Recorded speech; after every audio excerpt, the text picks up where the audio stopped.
अऊज़ु बिल्लाहि मिनश शैतानिर रजीम बिस्मिल्लाहिर रहमानिर रहीम अल्लाहुम्मा सल्ली अला मोहम्मद व अला आलि मोहम्मद। अस्सलामु अलैकुम। जहाँ रहें खुश रहें, फूलों की तरह हंसते और मुस्कुराते रहें। मैं और आप हैं अपने प्रोग्राम में जिसका नाम है दिल की बात सफा के साथ। क्या आप जानते हैं जिलहज के ये 10 दिन आम दिन नहीं बल्कि अल्लाह की खास रहमत, मग़फ़िरत और कबूलियत वाले दिन हैं। ऐसे मुबारक दिन जिनमें किया गया एक सजदा, एक आंसू, एक सच्ची तौबा अल्लाह के नजदीक बहुत कीमती हो जाया करती है। और आज की इस वीडियो में आखिर में मैं आपको एक ऐसी हकीकत बताऊंगी जो शायद आपके दिल को हिला दे और आपकी जिंदगी को बदल कर रख दे। कभी आपने सोचा है साल भर में कुछ दिन ऐसे भी आते हैं जिन्हें अल्लाह ताला खुद बाकी तमाम दिनों से ज्यादा महबूब करार देते हैं। हम अपनी जिंदगी में बहुत मसरूफ रहते हैं, सुबह से रात तक दुनिया की फिक्र, रिस्क की फिक्र, मोबाइल, सोशल मीडिया और न जाने कितनी और परेशानियाँ। हंसी भी होती है, महफिलें भी होती हैं, लेकिन दिल के अंदर कहीं न कहीं एक खालीपन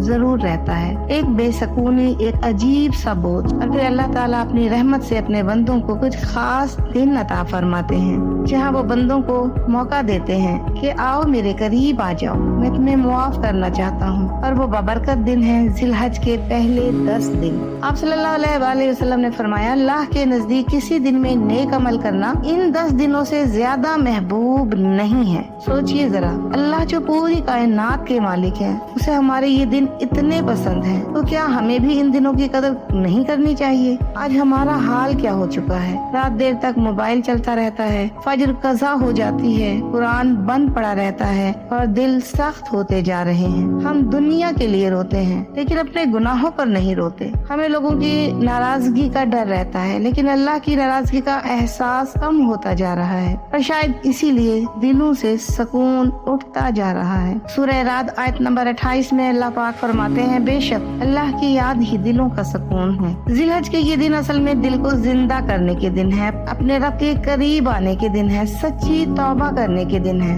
आँखों से आंसू बहाने के दिन है।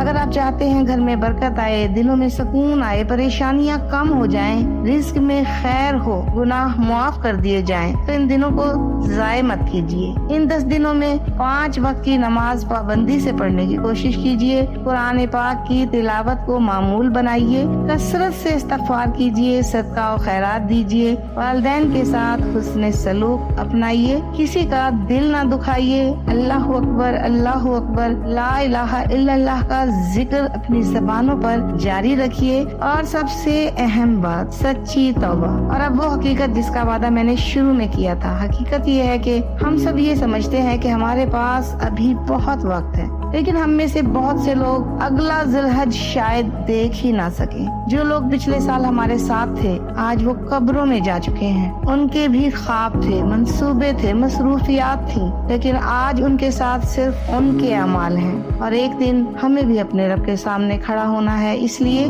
इससे पहले कि बहुत देर हो जाए अपने रब की तरफ लौट आइए। एक सजदा, एक आंसू, एक दुआ शायद हम सब की तकदीर बदल दे। आइए दुआ करते हैं, ऐ अल्लाह हमें जिलहज के इन बाबरकत दिनों की कदर करने की तौफीक अता फरमा दीजिए, हमारे दिलों को सुकून अता फरमा दीजिए, हमें अपनी नमाजों का पाबंद बना दीजिए, हमें अपनी रहमत अता फरमा दीजिए और हमें दुनिया और आखिरत में कामयाबी अता फरमा दीजिए। आमीन या रब्बुल आलमीन। अगर आप चाहते हैं ऐसी ही ईमान अफरोज और दिल को छू लेने वाली वीडियोस आप तक पहुंचती रहे तो वीडियो को लाइक कीजिएगा, चैनल को सब्सक्राइब कीजिएगा और इसे दूसरों तक जरूर शेयर कीजिएगा। शायद आपके एक शेयर से किसी का दिल अल्लाह की तरफ पलट आए। अल्लाह आप सबको अपनी हिफ्ज़ अमान में रखे। अपना ख्याल रखिएगा, अपनों का ख्याल रखिएगा। अल्लाह हाफिज।